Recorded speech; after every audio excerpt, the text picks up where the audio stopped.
want to thank everybody for being here today.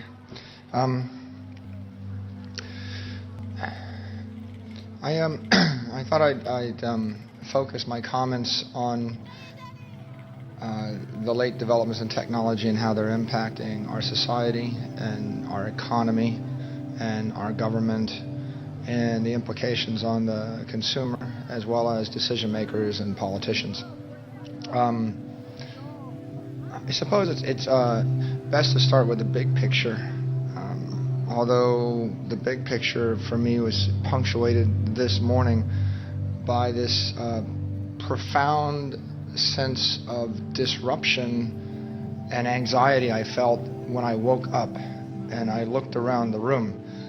And it's fascinating when you find yourself at a transition point or an inflection point in life, and you look backwards and you see all these things, objects, metaphors, processes that you live with that were so normal, so expected, and so comforting, and then you look forward and you can't imagine any of them being relevant to you ever again.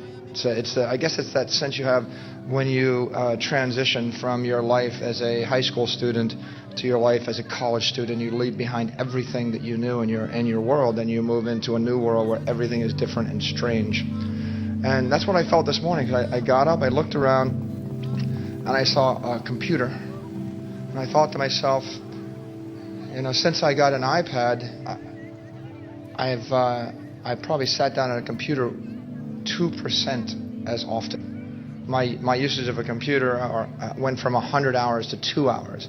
98% of what it used to do for me became irrelevant, and it's just sitting there gathering dust. And then I looked at a bunch of books, and I thought, in the last year, I haven't really felt a need or desire to buy a single book or carry a book. And I looked at magazines, and I thought, why would I ever take a magazine anywhere? And I looked at a bookshelf, and I thought, well, if I don't have a book, why do I have a bookshelf? And then I looked at the desk that the stuff was sitting on, the computer and the books, and there's a comic book there, and there was a magazine, and there was some paper. I thought, well, if I don't have any of those things, I don't need the desk. I looked at the trash can next to the desk, and I thought, well, if I don't have the desk and I don't have the paper, I don't have the books, I have nothing to throw away, so I don't need the trash can. And I looked at the chair in front of the desk, and I wondered why I would want the chair there. And it went on like that as I just began to think about all the things in my life that I grew up with, that I found comforting, that might be representations of my ego or my self-worth or my erudition or affluence. A large library or a large desk or a nice chair or a big computer with a big screen. And I thought, well, if I don't have that to display, then what does my life consist of? And the fact that I felt that this morning when I got up, even today, is shocking, because I'm in the technology business for the last 20 years, so I shouldn't be feeling that, and yet I do. I feel a profound sense of disruption right now in my life. I'm building an apartment, and in the apartment, I'd laid out an area which was going to be a nice library. It'll have a lot of bookshelves and a nice table where I could put the large books on the table and chairs to sit around. And now I look at it and I think, well, what will I put in that library? And then I had another nice desk I'd set up, and I had these nice bookshelves right behind it. And then my architect designed them out. He looked at me and he said, well, you don't really need those anymore, so I just took them out. And so that's going on even in the last 12 months, that I'm finding that just basic architectural decisions don't make any sense anymore. And so if I feel that way, then one must wonder, how should a company feel? And then how should a government feel? How should society feel? And with that preface, I'll step back and talk about the big picture. The big picture is we can now manufacture an iPhone 4 level smartphone device about this form factor, and I think Apple sold 20 million of these last quarter. We can now manufacture that device, and that device will run a piece of software, and it'll control a set of electronic sensors, and it'll sit on a network, which means that in effect, everything you hold in your hand that has any mechanical, informational, or functional purpose now collapses as a piece of software into this device. So the handheld video camera is dying, and the handheld camera, just a still camera, is dying, and voice recorders are dying, and tickets are going away. They're collapsing in the phone. Cash is going to collapse in the phone. Coins are collapsing in the phone. My identification will run as a piece of software on the phone. The keys that I use to start my car, get into an apartment, or my VIP pass, or my credit card will all collapse in the phone. And my passport will collapse in the phone, which means it's unclear, like all these things that I have in my life that I carry in my hand, it's unclear I have them anymore. They all just go away, all of them. And as electromechanical devices, as manufactured products become software, they become subject to the physics of cyberspace, not the physics of physical space, and not even the physics of outer space.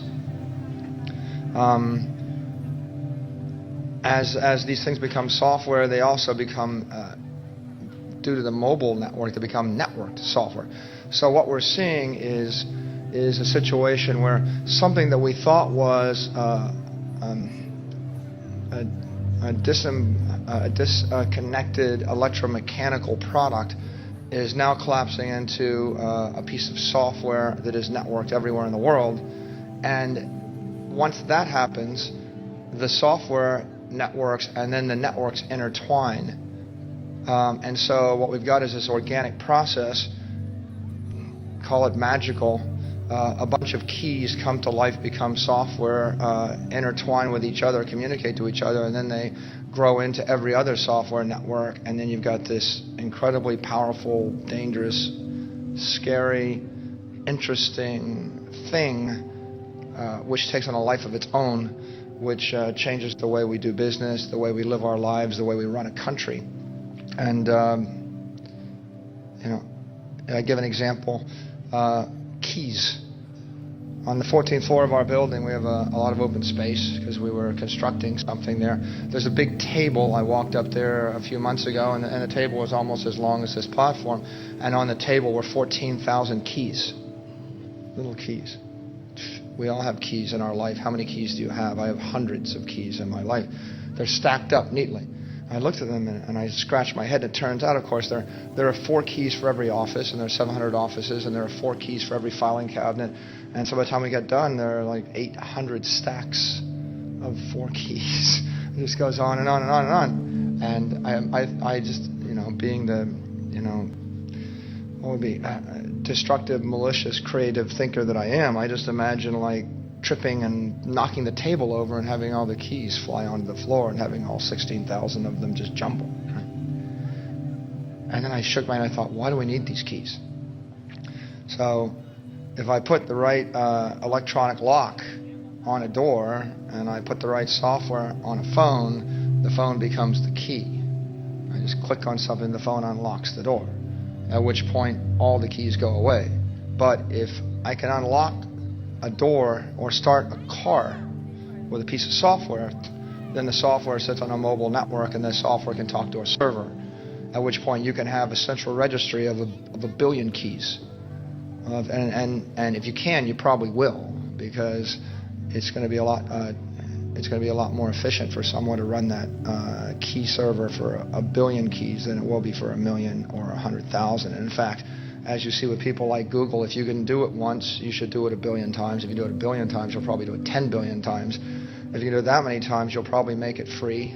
And if you make it free, you'll crush everybody that wants to operate at a different scale. And so you see this massive network form in the cloud, and that would be a key server. With Google, it's an information server or a video server or a radio server or a book server. These cloud networks that start to form then take on a life of their own, because now I can start to add software features into the key, and this is where it gets interesting.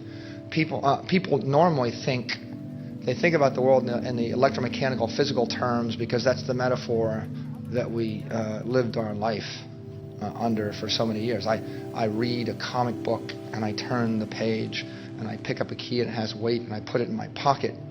But it's important, and this is an important lesson we learn if we read science fiction. It's one of the benefits of having read science fiction if you were from that generation. It's that most of the best science fiction stories are stories written about people living in a different system of physics.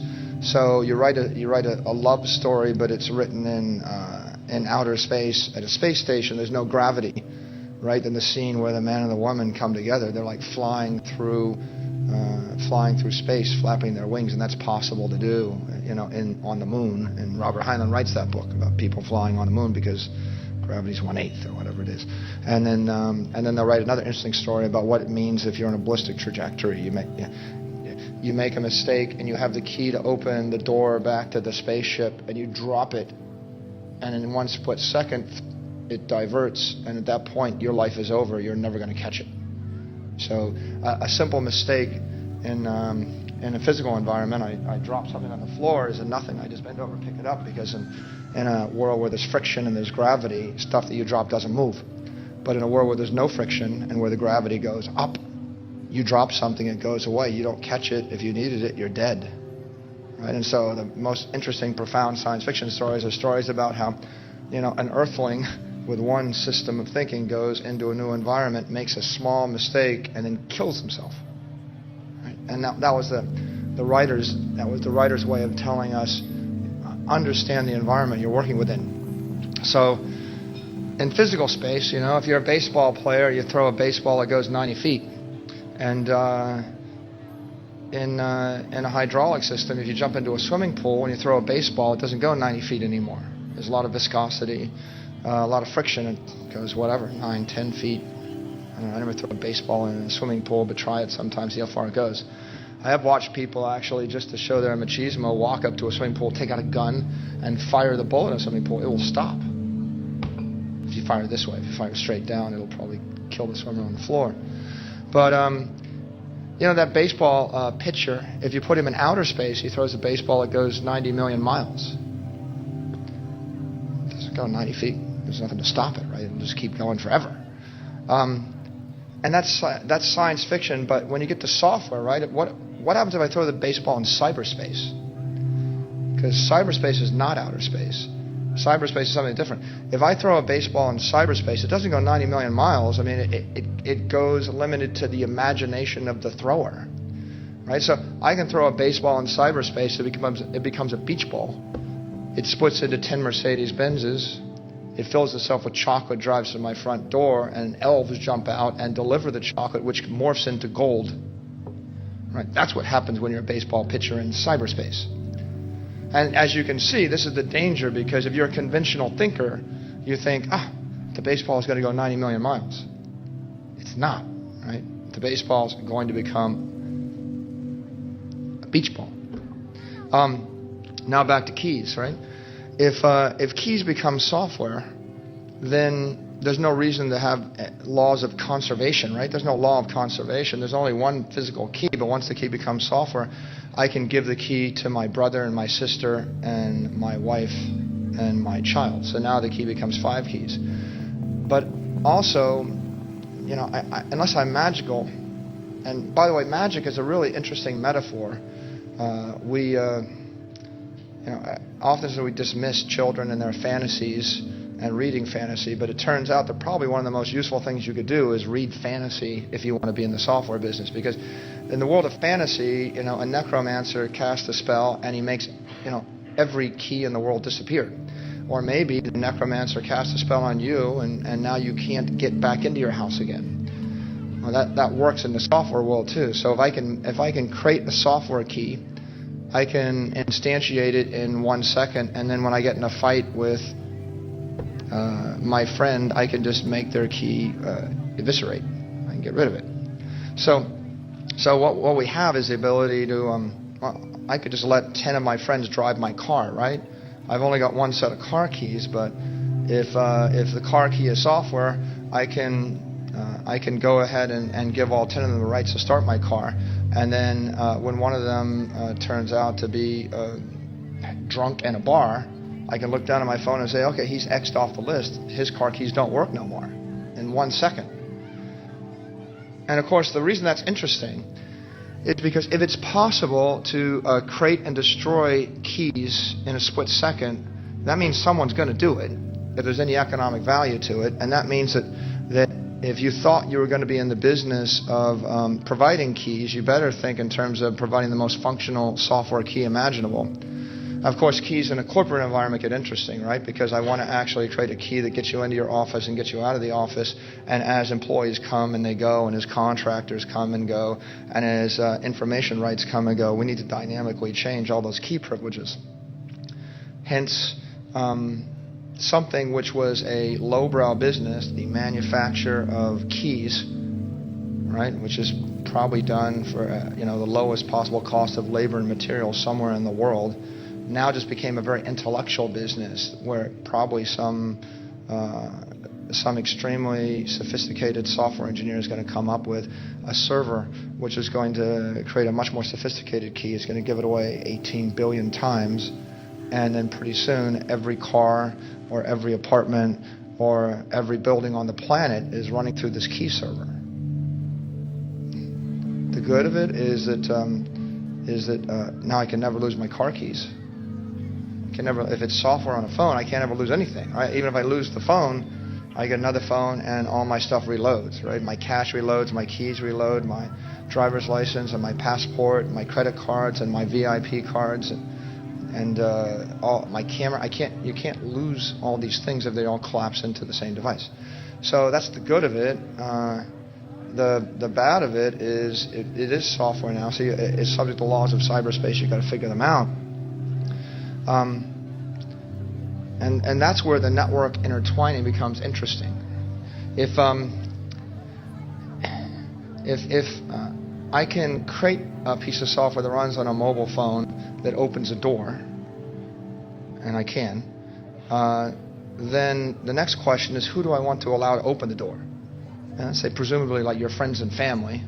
And that takes us to the social network, because if you look at Facebook right now, Facebook is now 750 million plus users, but they must be, if you do simple math, they must be clipping along at 1 million users a day. That is, they're adding that many. So within 12 months, you'll have about 1 billion people in the Facebook network. And that network is an intertwining social graph. Basically, your relationship to all your friends and your family is being defined digitally in that network.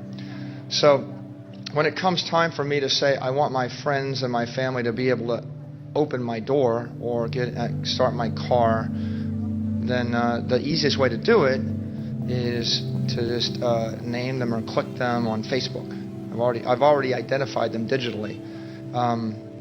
I can just say, let my wife open the door, right? And in a world where the door is opened by software, and a world where I've defined my wife digitally on Facebook, it's literally click, click, 1 second, and I've just cast a spell, which has just made it possible for someone 4,000 miles away to walk through a door, right? And in the world of 1980, that's magic. And in the world of 2020, that's just software. And there's a famous quote by Arthur C. Clarke.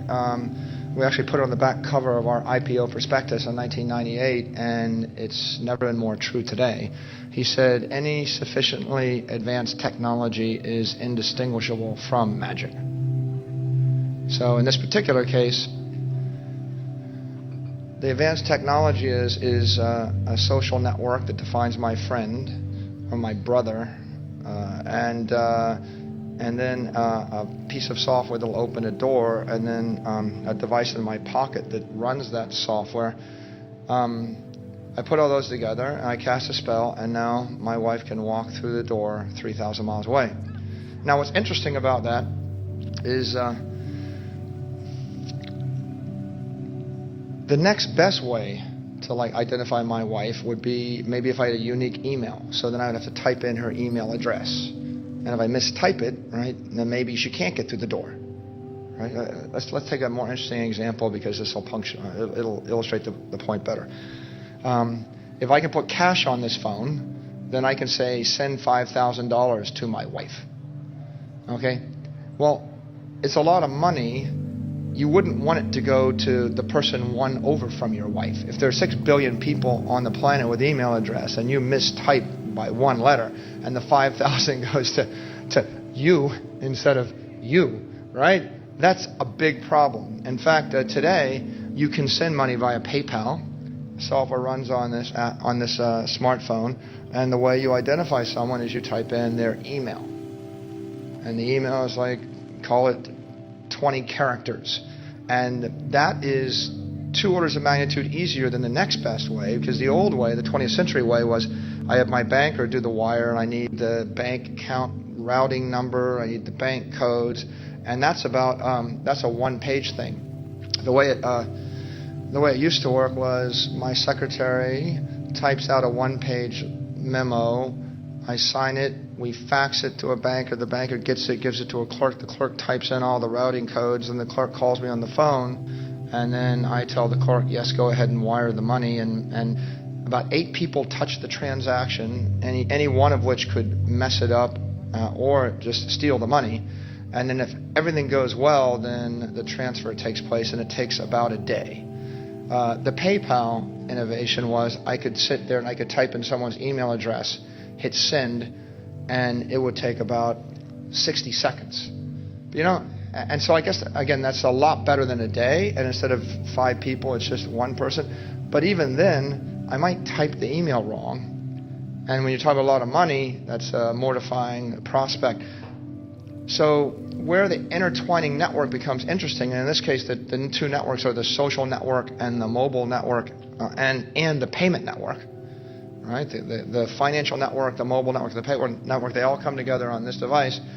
Where it becomes interesting is when I've defined my brother as Stephen Saylor, and I can say, send $50 to Steve, I say Steve, and in the world of 6 billion people, Steve is not unique. Right? In the world of 3,000 friends of mine, there's like 4 Steves. But in my particular case, if I say Steve S, there's 1. And if I just say STE, I'll get a pick list of 4, and I can figure out that one of them is my brother, and I'll go Steve, click. And that's about 2 seconds. It's about a 2-second transaction, and the probability of error is probably 100x or 1,000x less than typing in the email. It's about 1,000,000 times less than sending a wire transfer. And I'll make an aside point, which is you're not unique in the world.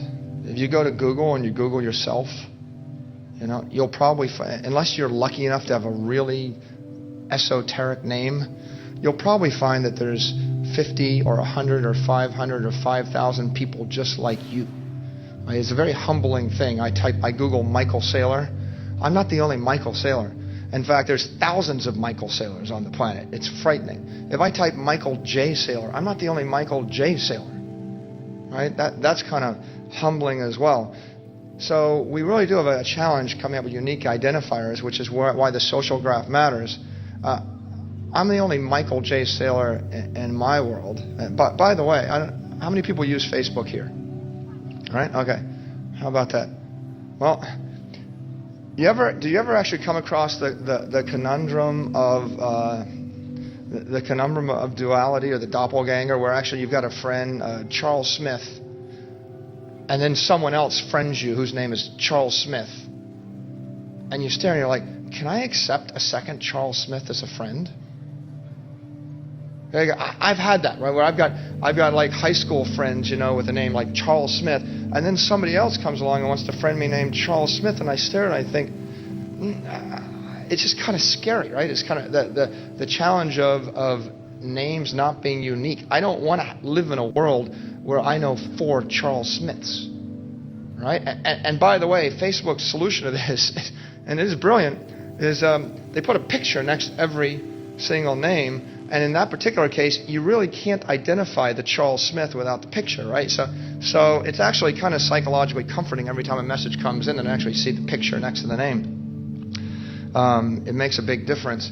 But it reminds you of the limitations we have in the old world, and also reminds you of the power of the social graph.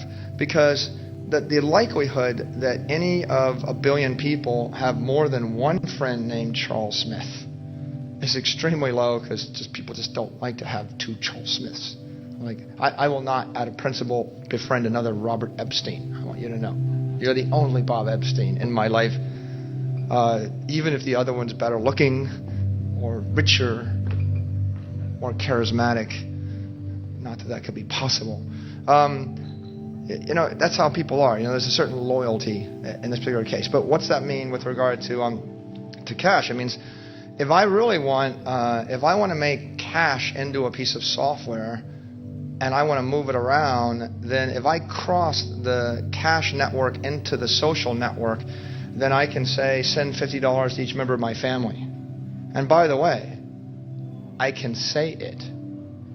I can say, send $50. I can take a phone, I can speak in the phone, and I can say, send $50 to each member of my family.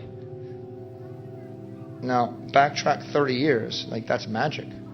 Today, I've got my family defined on Facebook. They're linked to a unique email. I don't have to type out the email. There's no way for me to make a mistake. Family is understood. As soon as I say send $50 to each member of my family, blip, blip, blip, blip, blip, blip, blip, a computer can execute the entire instruction. It took 3 seconds. There will be no error rate.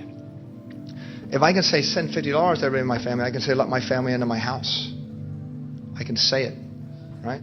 So as soon as we intertwine the key network, right, the access network into the social network, I can say, let my friend John Checky, right?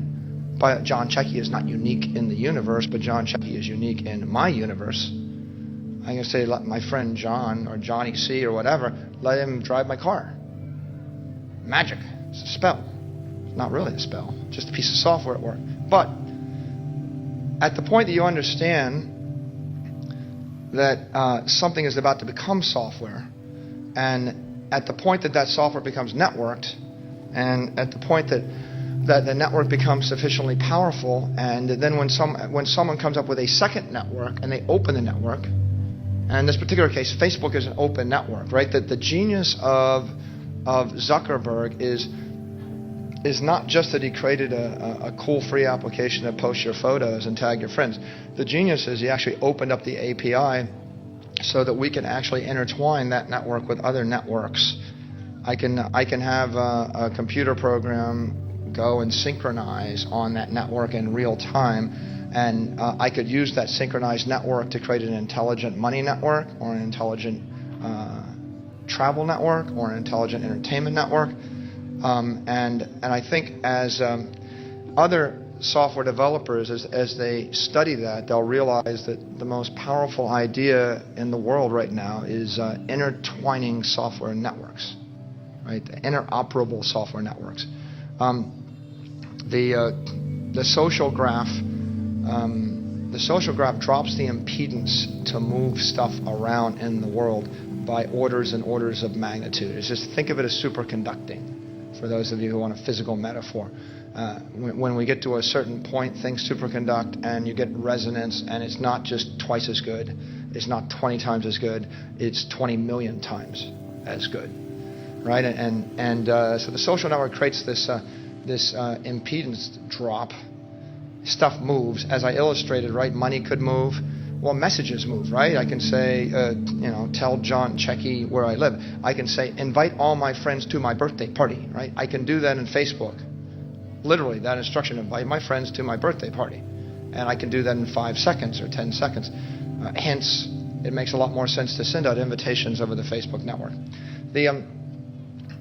But the same principle holds, right, with a lot of the things. For example, if I create an open vendor network, say American Express and Visa, they have networks and databases full of people that sell things. I think 20 million people take a Visa card, right? Amex must have million or more merchants. If you create an open merchant network and you can uniquely identify that McDonald's, right, that Starbucks in my building, well, how many people actually know the serial number or the email of the Starbucks where they buy their coffee? Right? Do you have any idea how to send money to Starbucks on the street corner where you bought coffee this morning? Well, probably not. I don't expect you to. But likewise, I don't expect that situation will stay very long. I expect what will happen is when you walk into a Starbucks, you'll friend the Starbucks, just like you'll friend a person. As soon as you friend the Starbucks, you'll have a unique identifier for that Starbucks, at which point you can walk into Starbucks and say, okay, give them $3. Give Starbucks $3. Well, if you can identify a Starbucks or a McDonald's, you can identify a Walmart, you can identify any vendor, including a florist, at which point you can say, tell my florist to send my girlfriend flowers because I effed up. Right?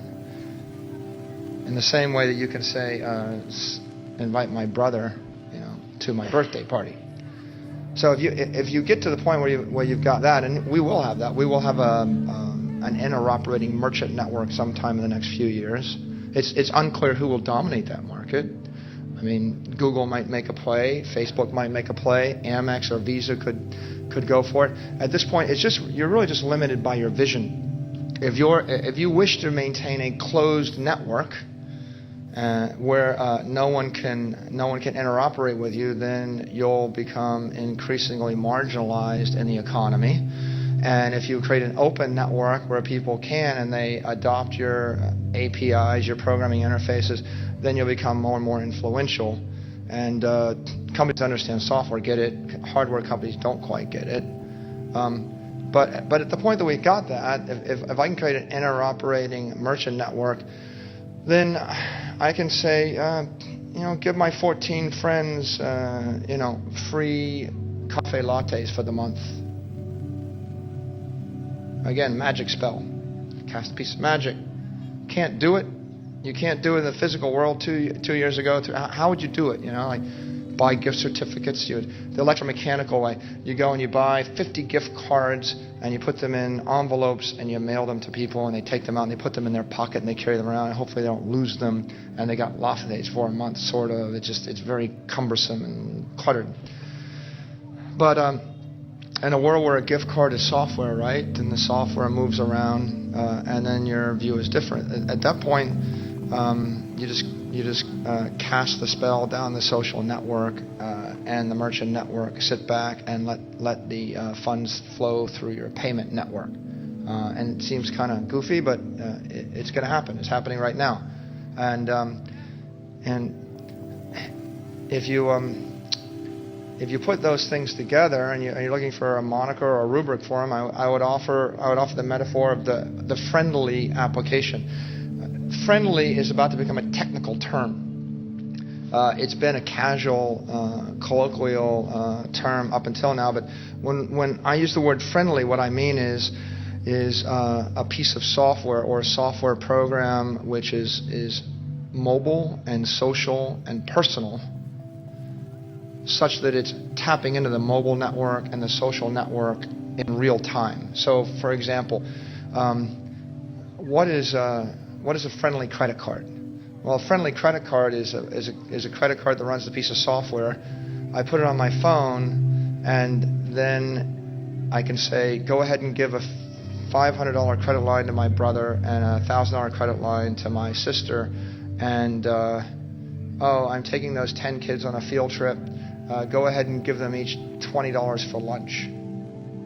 Right? And I just zap the money out, and if the kids don't use the $20 in the next 2 hours, it comes back to me. Right? If money is software, it's sticky. I can send it. I can grab it back. I can condition it. I can say, give my son $1,000 a month to live on while he's in college, but don't let him buy alcohol with it. I mean, can you give someone a credit card that doesn't buy alcohol today? Right now, our credit card is like an electromechanical stupid thing and it sends you a monthly bill. But when it becomes software, it can become intelligent. It can become a credit card that only works on college campus between 9 in the morning and 8 at night. And it can become a credit card that when the actual transaction goes above $37, pings me and gets me to double authorize or pre-authorize. So I can implement all sorts of control features or discriminating features into the software, and then it's like a magic credit card. Again, think about the witch casting a spell. You will not be able to buy alcohol while you're in college. Well, now we can cast that spell. It's a friendly credit card. Maybe not so friendly if you wanted to go party in college, but it's friendly in the sense that it's intertwined in the social network, because now I can say, okay, go ahead and give a $100 credit line to my friend over there. Fast. 1 second fast. Now, how many people have ever sent a Federal Express package? You ever sent a FedEx? Okay, well, so there's another example, profound ennui and disruption that I experience because I look at something and I say, I've seen it my entire life, it made sense, and now it just doesn't make any sense anymore. It's like The Walking Dead. It's like Walking Dead. It's like it shouldn't be here, it's here, it won't be here, but yet I stare at it. It's that form on a Federal Express package. It's you fill it out in quadruplicate. It's got 15 fields at the top, 15 fields at the bottom. If you want to send me something, you want to send me $100 in a Federal Express package, or you want to send me anything, an invitation, you need to know my name, and you need to spell it, and then you need to put in my address and my country and my zip code and my telephone number and my email, contact information, and then you go down, you got to put all your own stuff in there, blah, blah, blah, and then you have to check off all these boxes, and you have to put in the payment information. And if you like filling this 25 fields just right, you throw it into the FedEx package, and it goes off somewhere. And if I'm not wherever it goes off to, then someone has to sign for it. If someone's not there to sign for it, then it gets held up, pain in the whatever. It's now possible for you to take a two-dimensional barcode or a quick code, take a stamp about that big, just stamp it on the envelope, take your phone out, scan the stamp, say, send it to my brother, click. And you wouldn't say send it to my brother, you would say send, S-T-E, Saylor, click. 3 seconds.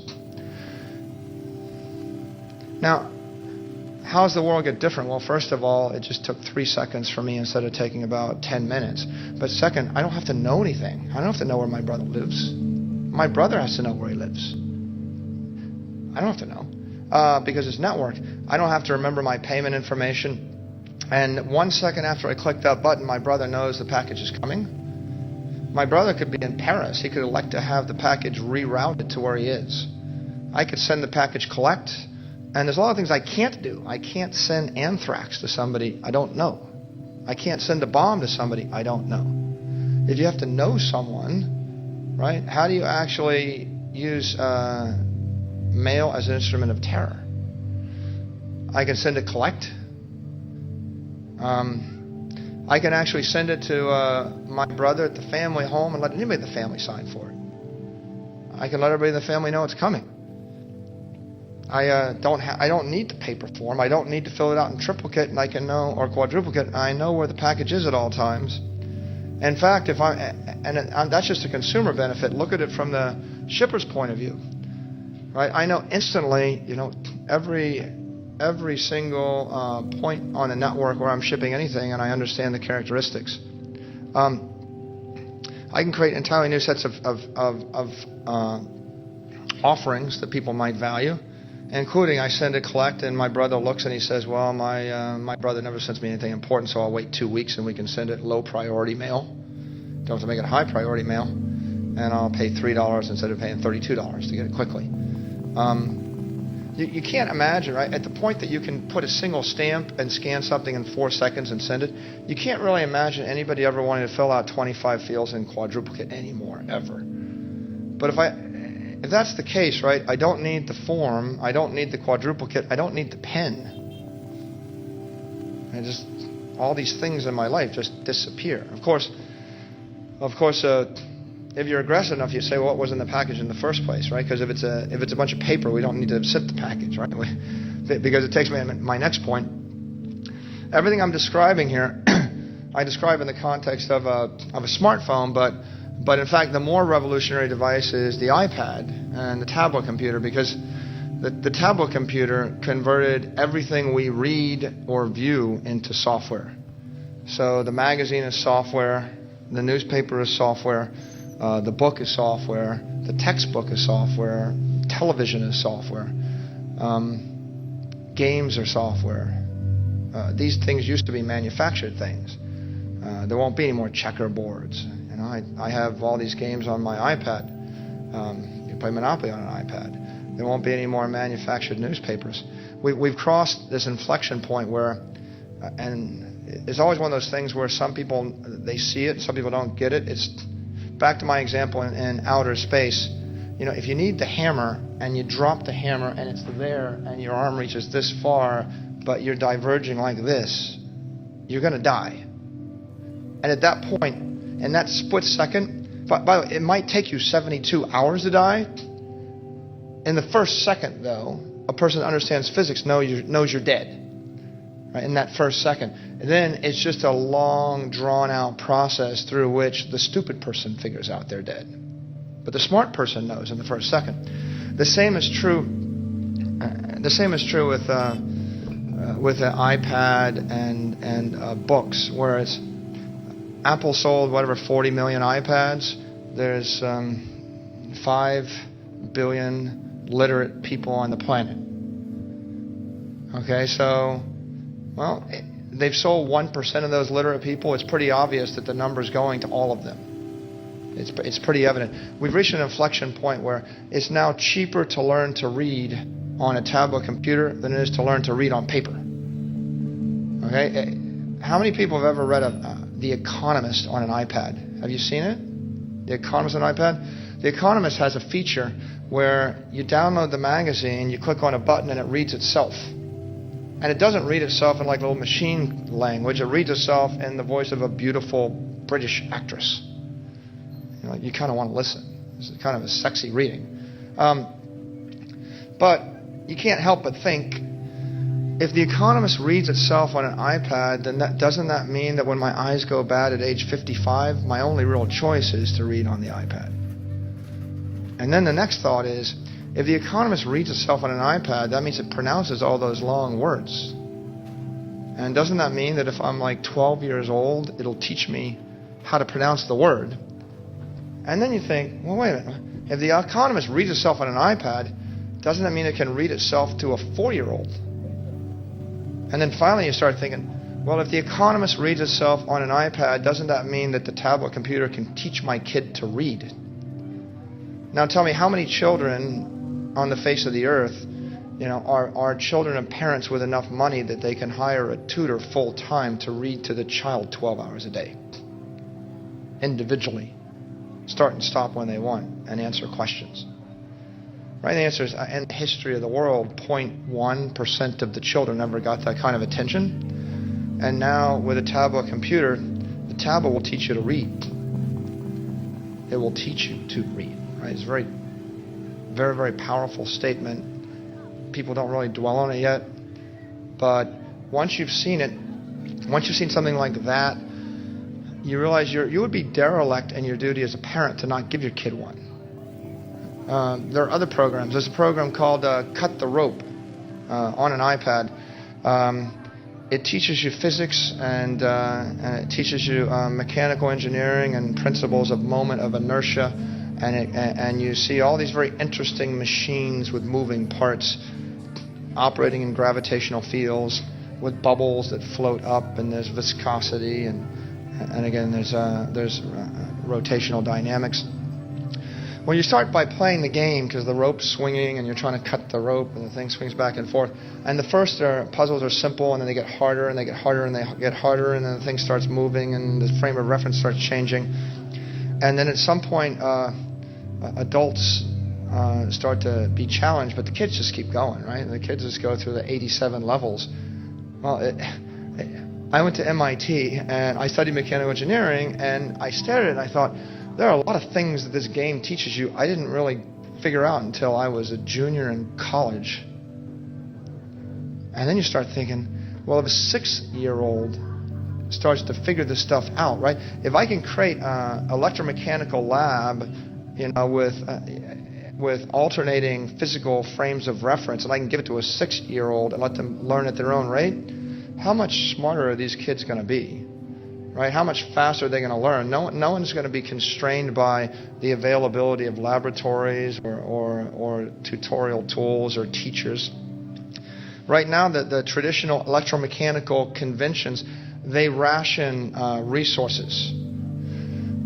There's one lab, you get half an hour in the lab, and we have like 8 wooden blocks, and you can build things with the 8 wooden blocks. Go at it, learn civil engineering. And we wonder why our kids aren't civil engineering geniuses by the age of 12. Well, you got 8 blocks to build a bridge with. How are you supposed to figure stuff out? You're not going to build the Brooklyn Bridge with what we have in my elementary school. On the other hand, you take these games like Cut the Rope. I can give you all the building blocks you want. I can give you infinite building blocks, infinite assets. You want enough assets to build the Brooklyn Bridge? You can build the Brooklyn Bridge when you're 7 years old. It might fall. It might not fall. There's a kid out there that actually can do that, right? He can do it 20 years before you do it. The lesson of genius, right, is that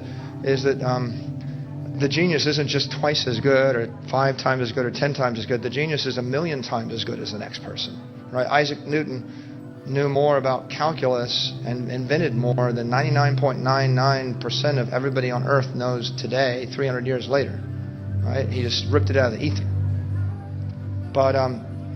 But the thing that holds our children back and holds an economy back is the conservation of resources. There's only one key on the table that opens my door. I can't let 1,000,000 people into my house. There's only one key. Take that same phenomenon when it becomes software.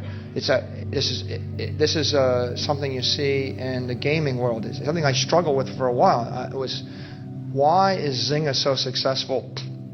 Why do people want to play these games like Farmville and Cityville and Mafia Wars? And they're very successful. Cityville is a game that Zynga created that spread down the social network virally, and it went to nearly 100 million people in 90 days.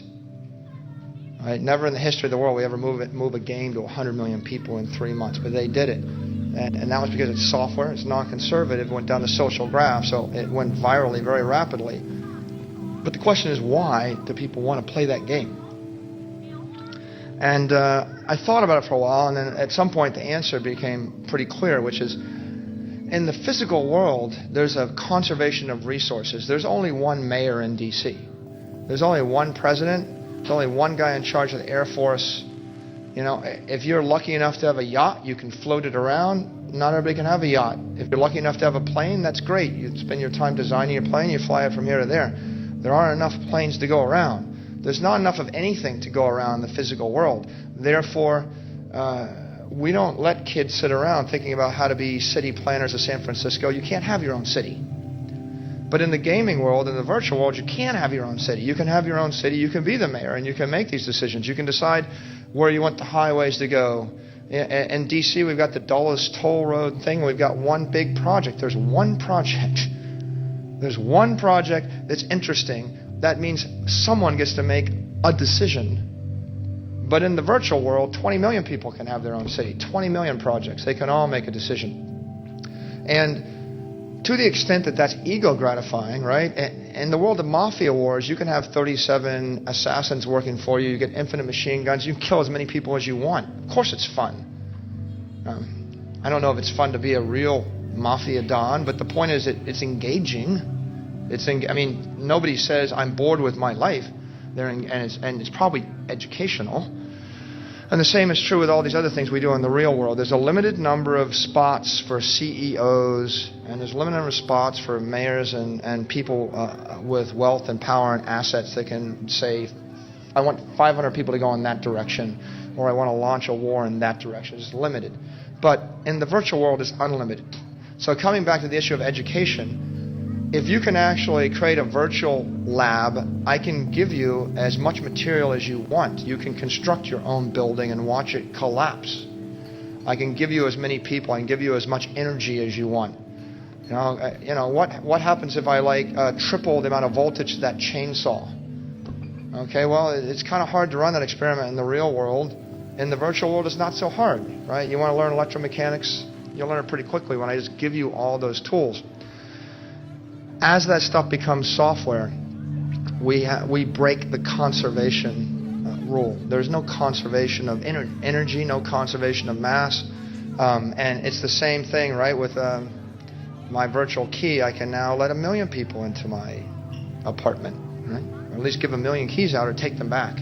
I can conceive of anything, and I can blast it, right? That baseball player in cyberspace throws a baseball, becomes 1 million baseballs. It becomes 1 billion baseballs. It becomes a planet of baseballs, right? There's no conservation. You're only limited by your imagination and your thoughtfulness. And so, once you appreciate that, and you appreciate the fact that all this stuff is becoming software, then you realize that software manifesting itself on a tablet computer has the power to completely change the way we learn, the rate at which we learn, the economics of learning, the economics of every business. If I give a tablet computer to a kid, I can give them a laboratory where they can construct their own bridges and buildings, and where they can burn down their own city and see how it burns. I can also give them every book written before the year 1940 for free, right? Because copyrights expire after 70 years. There are millions and millions and millions of books. You'll be able to pull them up for nothing for the cost of the bits. So an iPad is an infinite library, and that, again, brings me back to the disruption of this morning, which is how can I have any status as a man who owns 10,000 books when a child can own 10 million books? What does that mean anymore? Vanderbilt had a library at his house in Biltmore. If you've walked through it, it's a spectacular library. He was one of the 100 richest men in the world at the time, and is now meaningless as a gesture of wealth. It's a beautiful piece of architecture. But what you see is things like this. Books are now antiques, and to the extent, just as pianos are furniture and not the principal source of music. 100 years ago, a piano was the principal source of music in a living room. Today, a piano is just a piece of furniture. If it doesn't have architectural value or antique value, it doesn't have value. Same is true with a book. A paperback book, a comic book, they don't have any value unless it's architectural. So perhaps a large leather-bound first edition book that looks beautiful has some value as a piece of furniture to stare at or as a decorative finish. But it's just 99% of what we have and produce and manufacture and shift and store no longer has any intrinsic value. That 40 million iPads is going to become 350 million tablet computers within the next 36 months to 60 months. And it'll be 1 billion sometime out 10 years from now. And 20 years from now, it'll probably be 5 billion. Now, why do I think 5 billion? Because there's 5 billion mobile phones on the planet. And when I was in college, there were 0. I'm not that old. 20 years, 0 to 5 billion. There are more people can access mobile networks in the world that can get access to running water. All right, so network access is greater. And as that happens, right, you've got this profound, disruptive, egalitarian, utilitarian tornado that's blowing through everything. If I can actually provide 12 million books for free to someone with an iPad, then that means I can provide 12 million books to someone for free in the middle of a jungle of Burma. Right? I can move that asset to the Serengeti.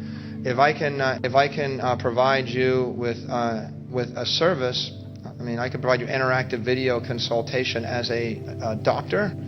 I can provide it to you from anywhere to anywhere. Right? So what you see is that you see in the first world marks or derives its productivity from the concentration of assets in our major cities. You've got access to doctors, to libraries, to roads, to bank branches, to insurance brokers. But if I can buy the insurance from a mobile device, and if I don't need an ATM, right? How do you spend money if there's no ATM and you got no cash in your pocket, right? You starve. But the joke is, you don't need an ATM if there is no cash, and if the cash goes to a phone, then the ATM, the strip mall, the money all become meaningless. And that means that somebody can stand 500 miles away from the nearest strip mall or the nearest bank branch or the nearest insurance broker and still avail themselves of the same privileges.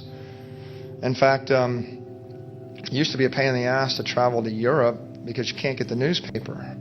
You know, and then the rich people used to get these massively expensive fax machines, and they would actually print out their own copy of the Wall Street Journal on their yacht. It was like a sign of affluence. The billionaires got the Wall Street Journal printed on his yacht. Of course, the joke today is that, you know, college girl with an iPad can have the Wall Street Journal popping up into her hand for just about nothing. You know, a college girl, middle class person with an iPad's got better information than a billionaire had 5 years ago. How's that for disruption? I could sit in the middle of a shack, right, in the middle of Africa. I can pull the Wall Street Journal every morning. I can access all the trading networks and all the communication networks, and I can be just as effective a stockbroker or trader or hedge fund guy as anybody else. You know, so what keeps them from being in that business? Because right now that business is New York City. It's New York City because people in New York got a good education and they talk to each other. But what if I get a good education on an iPad, right?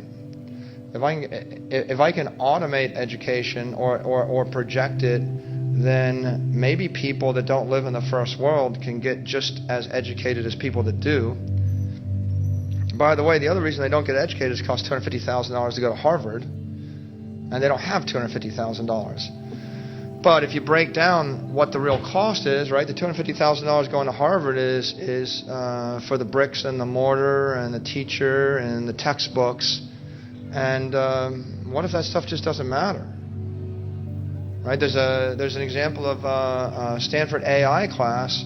They're going to teach the class via a computer, and they're going to have 100,000 people enroll on it for the class. 100,000 people, one class.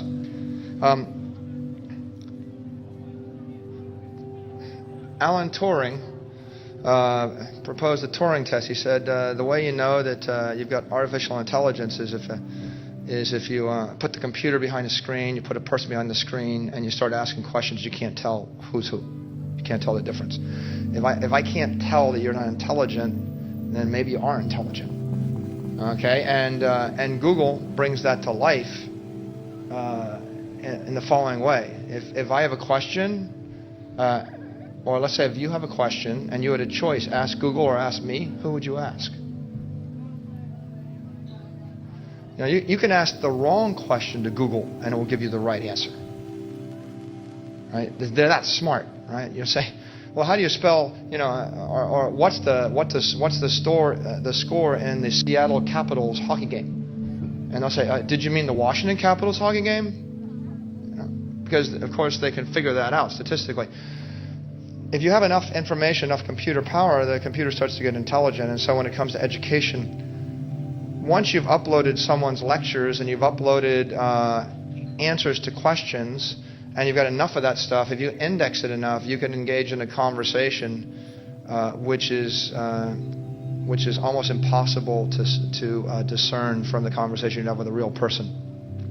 And I would go further and say that it won't be very long before the conversation with the computer is more interesting and more informative than the conversation with the person. And you don't believe me, right? Just ask any simple question to Google and then ask it to any of your friends, and you'll see that Google knows better than any of your friends know what the answer is.